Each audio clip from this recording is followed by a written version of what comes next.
परिषदेचा शुभारंभ या ठिकाणी होत आहे. प्रचंड उत्साहाला उधाण आलेलं आहे.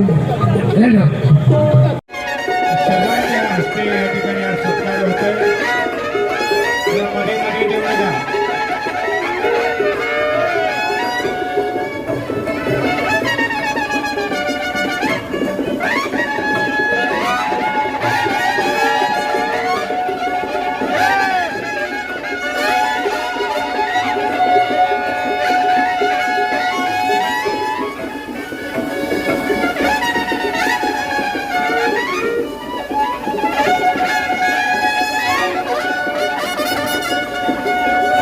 या भव्य सन्मान या ठिकाणी होतोय. समस्त उपस्थित ओबीसी विजयंती बहुजन परिषदेच्या संपूर्ण जिल्ह्याच्या वतीनं आणि महाराष्ट्राच्या वतीनं माननीय नामदार विजयजी वडेट्टीवार यांचा भव्य सत्कार.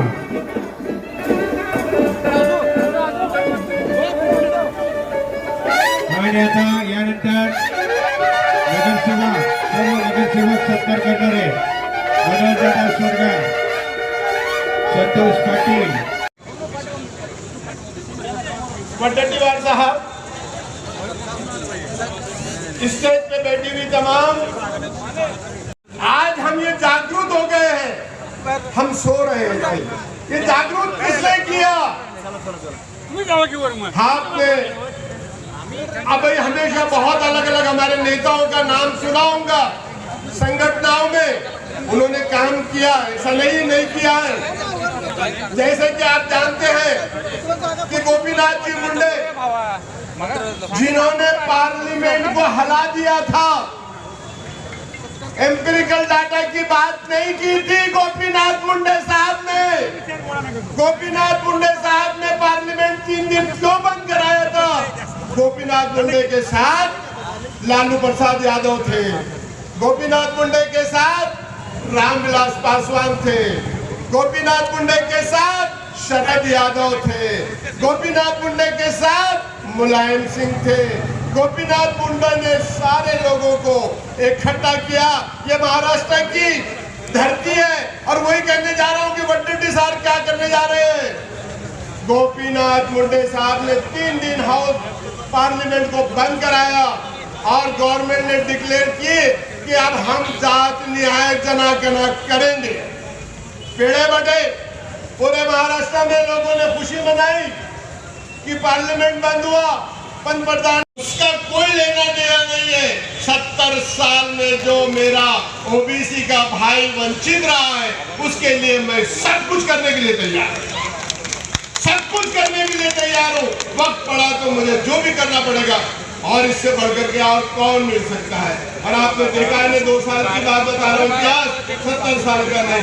पूरे महाराष्ट्र में, पूरे देश में क्रांति आई है. हर जगह से आवाज उठ रही है, हर स्टेट से आवाज उठ रही है कि जात न्याय जनगणना होनी चाहिए. वो किसने करा है? वह है वडेट्टीवार साहब. रयतेचे राजे छत्रपती शिवराय, क्रांती सूर्य महात्मा ज्योतिबा फुले, क्रांती ज्योती सावित्रीबाई फुले, आरक्षणाचे जनक छत्रपती शाहू महाराज, पुण्यश्लोक अहिल्यादेवी होळकर, क्रांतिसिंह नाना पाटील, क्रांतीवीर नागनाथ नाईकवाडे क्रांती पण गुलाम म्हणून जगता कामा नये, मालक म्हणून ओबीसी जगला पाहिजे, ही माझी भूमिका आहे. सत्तेसाठी तडजोड नको. मी तुमची वज्रबूट बांधा मंचावरच्या सगळ्यांना सांगणार आहे. तुम्ही तुमच्या 52% ओबीसी विजयंतीची वज्रबूट तयार होईल तर सत्ता तुमच्या पायाशी लोळण घालेल, ही शक्ती तुमच्यामध्ये निर्माण होईल.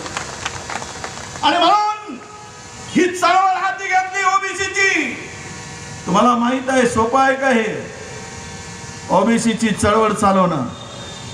सत्ताधारी पक्षाने देशातल्या सुदेत राज्यातल्या सुदेत प्रस्थापितांच्या विरुद्ध कधी ओबीसीला वर येऊ देत नाही.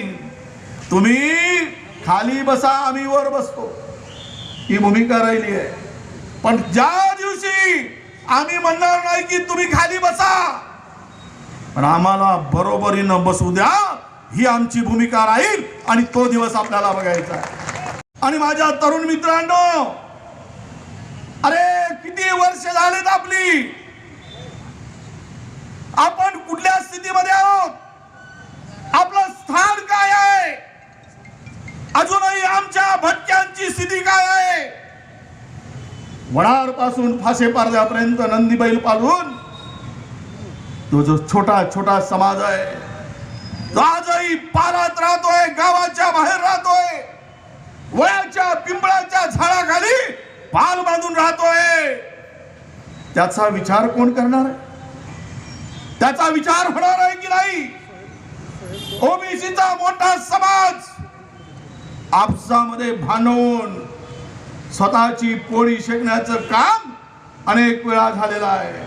इथे अनेक समाजाचे आणि पक्षाचे नेते आहेत. मी तुम्हाला विनंती करणार आहे, अरे ओबीसीची चळवळ उभी करायची असेल, इथून सुरुवात झाली, पण तुम्ही आपसात लढत असताना नुकसान कोणाचं होत आहे लक्षात घ्या. तुम्हाला स्वतःच्या साठी तुम्ही आपसात भांडणार, तेली विरुद्ध कुणबी, कुणबी विरुद्ध धनगर, धनगर विरुद्ध बंजारा, बंजारा विरुद्ध वंजारी, आपसातली लढाई आम्ही लढायची, एकामेकाचे पाय आम्ही ओढायचे आणि दुसऱ्यांनी मजा मारायची. त्यासाठी आम्ही उभे झालो आहोत. चिंता आम्हाला नाही आहे अंसारी साहब, हम क्यों चिंता करेंगे? हम पाने के लिए थोड़ी आए, हम हमारा हक लेने के लिए आए, हम पाने के लिए नहीं आए. ते आमचे आमदार आपले नेहमीचे नाव घेऊ की नको कधी कधी वाटतं, पण असं आहे, विधान परिषदेचे आमदार मला म्हणाले, वडेट्टीवार तुम्हाला फार ओबीसीचा नेता होण्याची घाई झाली म्हणे जरा दमाने घ्या म्हणे. म्हटलं माझा दम जोपर्यंत माझ्यापाशी ओबीसी आहे तोपर्यंत माझा दम कोणी काढू शकत नाही, तोपर्यंत मी लढणार आहे. तर मी नेता ऑलरेडी आहे, 5 वेळचा आमदार आहे. आता सांगितलं मला काय मिळवायचं आहे, पण मराठा समाजाचं नाव घेऊन काही लोकांना आमदारकी आणि आपली खासदारकी टिकवायची असते, हे त्या ठिकाणी मी सांगितलं. काहीला मिळवायचं असते, काहीला टिकवायची असते. आणि म्हणून मराठा आणि ओबीसी मध्ये भांडण लावणारी ही मंडळी आहे. ओबीसी समाज भांडण लावत नाही हो.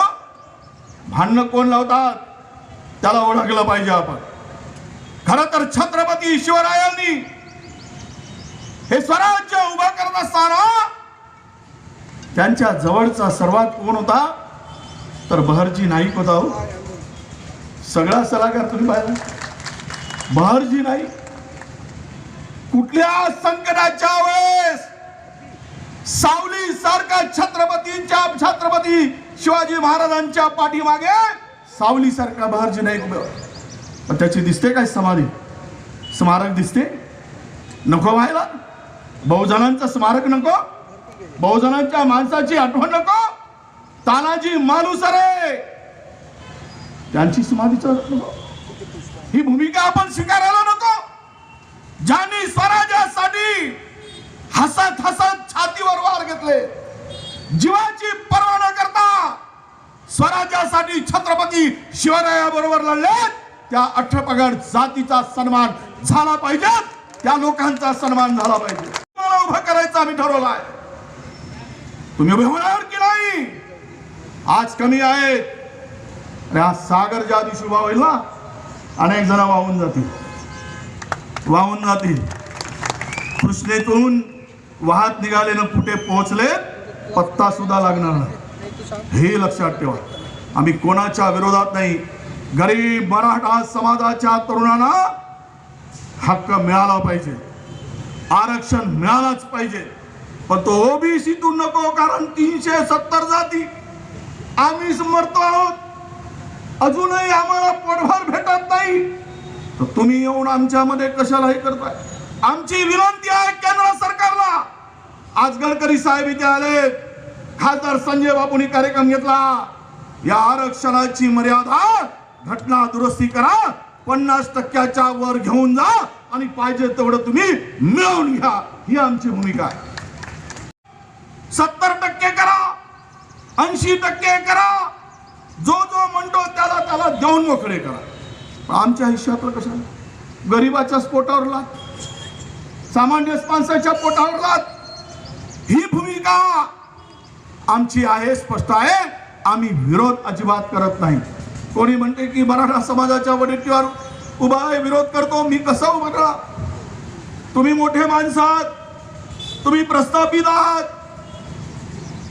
आम्ही वाटलं विस्थापित. आमच्या घराचं कवेलू फुटला तरी शिवायसाठी आम्हाला माणूस आणि पैसे मिळत नाही. ही आमची स्थिती आहे. म्हणूनच आमचा आवाज दाबण्याचं काम झालंय. अरे तुम्ही बिनधास्त आहात ना, तुम्हाला कशाची भीती आहे? व्हा एकदा उभे. तुम्हाला काय ईडीची भीती आहे? तुम्हाला सीबीआयची भीती आहे? तुम्हाला कोणाची भीती आहे? यांना कोणाचीच भीती नाही. पुढे बसणाऱ्यांना अजिबात नाही आहे. तुम्ही जर एखादा लढायला सुरुवात केलात ना, सत्तेचं मार्ग तुमच्या दरवाजातून सुरू होईल, पण लढण्याची तयारी तुम्ही केली पाहिजे. समाजाची मंडळी या ठिकाणी आली आणि म्हणून मी आपल्याला सांगितलं, खरं तर आपणच आपलं दुर्दैव की आम्ही वाईट काय चांगलं काय आम्ही स्वीकारलं नाही. त्या मंडल बाबांनी आयोगाने भरभरून देणार होते हो. महाराष्ट्र देश पेटला, कोणी पेटवला? आम्हीच लोक होतो त्याच्यात. आम्हाला वाटलं हा बंडल म्हणजे ओबीसी साठी बंडल आहे, हे आमच्या डोक्यामध्ये कोणीतरी घातलं आणि त्यामुळं आम्ही त्या लढाईमध्ये उतरलो नाही. आम्ही मंडल आयोग लागू नाही करायसाठी उतरलो, लागू करा म्हणून उतरलो नाही. केवढं दुर्दैव आपण. ते आंदोलन पेटलं असतं तर आज ओबीसी बहुजन हा कुठे राहिला असता? दालेलकरचा अहवाल असेल, मंडळ आयोगाचा अहवाल, हे सर्व दाबण्याचं काम झालं आणि लागू केलं गेलं पाहिजे. लागू करण्याची भूमिका आमची आहे आणि याची सुरुवात क्रांतीवीर नाना पाटलांच्या भूमीतून करायचं आम्ही ठरवलं आहे. म्हणून सांगलीकरांनो, पश्चिम महाराष्ट्रातील माझ्या ओबीसी विजयंती भटक्या विमुक्त जाती शोषित पीडित बांधवांनो, एक व्हा. तुम्ही आता एक व्हा. तुमच्या उसाला भाव मिळते की नाही माहित नाही, पण आमच्या कापणाऱ्याच्या हाताला घाव मिळतो आहे. तो घाव कसा आमचा बुजेल याची चिंता पहिले केली पाहिजे. अपर्शन होतं, आई दिवसभर आई होऊ शकत नाही. अरे तिचे दुःख तुम्हाला दिसत नाही? साखरेचा गोडवा दिसतो, पण त्या भगिनीचं गर्भाशय काढताना तिचं आयुष्य उद्ध्वस्त होताना तुम्हाला दिसत नाही. हे कधी समजणार आम्हाला? आणि कधी आम्ही उभे राहू? आमचं आयुष्य मोडी फेकण्यात जाईल का? आमचं आयुष्य गर्भाशय काढण्यात जाईल का? याचा विचार तुम्हाला करावा लागणार आहे. हा विचार घेऊन जा. अरे हक्क आहे आमचा, तो मिळवला पाहिजे. मी मंत्री आता एवढा नाही. मी सांगितलं, मंत्री काय माझ्या बापाची परमनंट कोणी म्हणे मंत्री हा आहे जमला आमचा, आता 44 मध्ये मंत्री होते का? करता आणि ओबीसीचा समाज बांधव म्हणून परमनंट तुमच्या पाठीमागे उभा आहे, याची चिंता मला नाही बाकीची, आणि मला पाडण्याची चिंता नाही, कारण मी त्याची पर्वा करत नाही.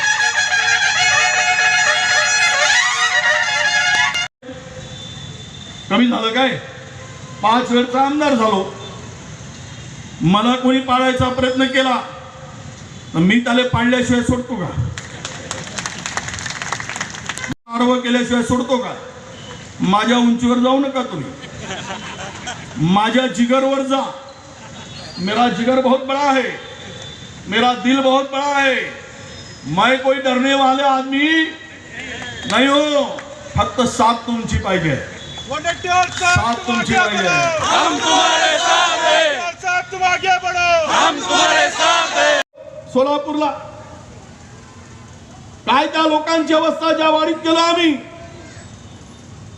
काय दुःख वाटतो. अनेक गावात फिरतो मी, त्या भयमज्योतीच्या माध्यमातून बिना घराच्या माणसाचं सर्वे करायचं काम मी दिल्लीच्या कंपनीला दिलं आहे. आणि या फटके जमात ओबीसीचा माणूस जो घरापासून वंचित आहे, अनेक निर्णय मी घेतोय. अजून अनेकांना आमच्या जातीचं प्रमाणपत्र मिळत नाही, कारण तो शाळेमध्ये त्याचा बाप गेला नाही, शाळेमध्ये आजोबा गेला नाही, तो स्वतःही शिकला नाही, त्याला प्रमाणपत्र मिळत नाही. म्हणून शाळेत दाखला मिळत नाही, शाळेचा दाखला मिळत नाही, शाळेत प्रवेश मिळाला तर जातीचं प्रमाणपत्र मिळत नाही, आणि जातीचं प्रमाणपत्र मिळाला तर त्याला व्हॅलिडिटी मिळत नाही. भटकत आहे, कारण त्याचं आयुष्य पूर्ण भटकण्यात गेलं आहे. त्या माणसाची पाहिली तर मी निर्णय घेतला की असा माणूस असेल ज्याला ग्रामपंचायत मध्ये राहायला घर नाही तर नोंदणी नाही, पण तो त्या गावचा असेल तर आता त्याला प्रमाणपत्र काय असेल, पुरावा, तर तो पुरावा असेल ग्रामपंचायतचा आम सभेचा दाखला, हा त्याचा पुरावा असेल, आणि त्यावर त्याला जातीचं प्रमाणपत्र, शालेय प्रमाणपत्र मिळालं पाहिजे. अनेक वर्षापासूनची अडगड, ती अडगड दूर करण्याचं काम आम्ही हाती घेतलं आहे. हे करून दाखव, बोलणार नाही तर करून दाखव. आलो पाहिजे. कोणाच्या कशाला घाबरताय? कोणाच्या बापाला? आरक्षण आपलं होतं, हक्काचं आहे. राजकीय आरक्षण काड्या कोणी केल्या, फुटी कोणी मारली, याचा पत्ता तर तुम्हाला आहे ना, अंदाजही आहे. आम्ही लढतो. आता ओबीसीतले मंत्री किती? मी आणि भुजबळ दोघेच. तिथे बोलणारे दोघेच, ते सुरुवात केले की मी बोलतो, मी सुरुवात केली की त्या बोलतात. बाकी कोण? आवाज आहे तरी पण दोघांमध्ये आवाज आहे. त्यांचे केस थोडे पिकले आहेत आता भुजबळ साहेबांचे. त्यांच्यानंतर वाटला ही लढाई कोण नेईल, पण भेटलं ना मी. यारो का यार वडे तिवार, ही लढाई काही सोडतो काय आम्ही अर्ध्या? ही पुरीच नेऊ आम्ही, देशभर नेऊ, देशातल्या कानात कोपऱ्यापर्यंत नेऊ. आणि ओबीसीच्या हक्कासाठी जनगणना असेल किंवा राजकीय आरक्षण असेल, नोकऱ्यातलं आरक्षण असेल, तुम्हा सांगलीमध्ये आणि परिसर पंचक्रोशी मधून आलेल्या ओबीसी बांधवांना विश्वास देतो आहे. घटनेने बाबासाहेबांनी 27% आरक्षण 52% धरून केलं होतं. आज आरक्षण संपवण्याचा डाव रचला जात आहे. शेड्यूल कास्ट, शेड्यूल ट्राईबचं आरक्षण लोकसंख्येनुसार 100% आहे. तेवढाच आरक्षण या देशामध्ये ओबीसी, मुस्लिम ओबीसी जो असेल, भटक्या जमातीतला ओबीसी, 18 पगड जातीचा ओबीसी, या 52% ओबीसीना या देशामध्ये 52% आरक्षण मिळालं पाहिजे. ही भूमिका तुमची असली पाहिजे ना. तिथून पडता कामा नये, पी पुढे आहे ना. अरे पहिला वार झेलेगा विजय वडेट्टीवार, सोबत तर राहा. मागे पाहिलं फिरून तर मैदान गायब. ओबीसीची कधी अशी परिस्थिती असते, लढताना दम सोडून देतो, लढत लढत थोडं पुढे जातो, जिंकत नाही तोपर्यंत लढायचं असतं. आपले पूर्वज छत्रपती शिवरायाबरोबर राजे तुम्ही पुढे जा, आम्ही सांभाळू. ही सांभाळणारी मंडळी छत्रपती शिवरायांना कोण जीवाची पर्वा न करता काम करणारी मोरे. जरा इतिहास काढा, तो इतिहास बघा, तर तुम्हाला कळेल. तो वाचा, वाचल्यानंतर कळेल. पण तुम्ही, मी सर्व बांधवांना सांगतोय, मला केवळ आणि केवळ तुम्ही आम्ही मिळून आमचा धर्म, आमचा देव एवढ्या पुरतीच मर्यादित राहू नका. मनातला भाव आहे, पण हक्काची लढाई लढल्याशिवाय, तुम्हाला हक्काची लढाई लढल्याशिवाय पोटाला, तुमच्या पिढीला काही मिळणार नाही, हे सुद्धा आपण लक्षात ठेवा. नाहीतर आम्ही राहिलो ती. खरा हक्क काय आहे, तो हक्क तुम्ही समजून घेतला पाहिजे. या ठिकाणी या बहुजन समाजासाठी स्वतंत्र घरकुल योजना नाही. कुठे आहे योजना? मी आणतो आहे घरकुल योजना. 72 हॉस्टेलचा 2 जिल्ह्या, प्रत्येक जिल्ह्यामध्ये 2 हॉस्टेल मी महाविकास आघाडी सरकारच्या माध्यमातून निर्णय घेतला आहे. 2000 पोरांना आपण UPSC MPSC ला पाठवतो. 700 पोरांना PhD साठी मदत करतो. आणि असे अनेक कामं करायचे आहे. घरकुल योजना असेल, ताना वस्ती असेल, या सर्वाबरोबर धनगराच्या योजना सुद्धा. जाता जाता मागच्या वेळेस GR काढला होता फडणवीस साहेबांनी 13 योजनांचा. पण मी मंत्री झाल्यानंतर आता जवळपास 9 योजना त्यातले मी लागू केलेल्या आहेत आणि त्याची सुरुवात मी केलेली आहे. परवा सभागृहामध्ये मी मांडलं ते 2-3 योजना लागू करायच्या आहेत, त्या सुद्धा लागू करू शकलो नाही. पण पुढच्या कालावधीमध्ये त्या सुद्धा योजना लागू करू आणि धनगरांच्या संदर्भातल्या ज्या ज्या योजना आहेत त्या सुद्धा पूर्ण करू. यावर्षी घरकुल योजना लागू केली, भटक्या जमातीसाठी केली, ती मोठ्या प्रमाणात करायची आहे. अरे तुमची शक्ती उभी झाली ना, तुमच्या लोकसंख्ये एवढा निधी भेटेल. आम्ही विभागून आहोत, एक वडाच्या झाडावर, एक पिंपळाच्या झाडावर. कशी होईल एकता? तुम्ही दाखवा शक्ती. 52% असाल तर 52% त्या बजेटमध्ये मिळालं पाहिजे. त्यासाठी तुम्हाला एक व्हावं लागेल आणि ते मिळवू शकतो आपण. सहज स्टेजवर बसणारे, स्टेजवर बसून उपयोग नाही, तर स्टेजवर बसणाऱ्यांनी उद्यापासून आहोत तिथे ही शक्ती वाढवण्याचं काम करा, लोकांना जोडण्याचं काम करा. ओबीसी हा जनसागर आहे, जनसागर हा समुद्र आहे. 52% आहे. कोण किती टक्के आहे काही म्हणू दे, त्याच्याशी काही देणं घेणं नाही. ते आम्हाला तेव्हाच माहीत झालं, देशाला स्वातंत्र्य झाल्यानंतर आमची लोकसंख्या किती आहे.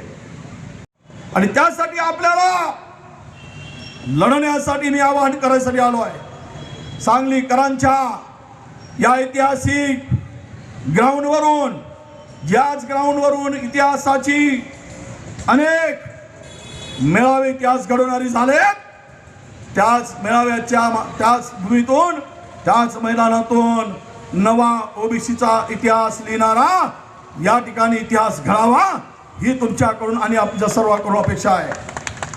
आणि त्याची सुरुवात या संघटनेची स्थापना झाल्यानंतर पहिल्यांदा सांगलीतून होत आहे. आज आपण कामगार मोठ्या संख्येने आले.